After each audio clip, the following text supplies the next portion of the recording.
புரட்சித் தலைவர் எம்ஜிஆர் அவர்கள் தான் தமிழக முதலமைச்சராக பொறுப்பேற்றவுடன் ஏழை மக்களின் நலனில் அதிக கவனம் செலுத்தினார். தேர்தல் பிரச்சாரத்தில் தான் அளித்த வாக்குறுதிகள் ஒவ்வொன்றையும் நிறைவேற்றினார். விவசாய பெருங்குடி மக்கள் 3 மாதங்களுக்கு ஒருமுறை மின்சார கட்டணம் செலுத்தினால் போதும் என்று அறிவித்தார் எம்ஜிஆர். விவசாயத்திற்கு தேவையான உரம், விதை நெல் போன்றவற்றின் விலையில் எல்லாம் சலுகைகள் வழங்கினார் எம்ஜிஆர். அதிமுக ஆட்சி காலத்தில் பேருந்து கட்டணமும் குறைந்தது.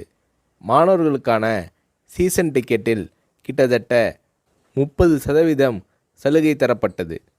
சட்டம் ஒழுங்கை காப்பாற்றும் வகையில் சமூக விரோத செயல்களில் ஈடுபடுவோரின் மீது கடுமையான நடவடிக்கைகளும் எடுக்கப்பட்டது. எம்ஜிஆர் தமிழக மக்களிடம் அளித்த வாக்குறுதிகள் மிக விரைவாகவே நிறைவேற்றி வந்தார்.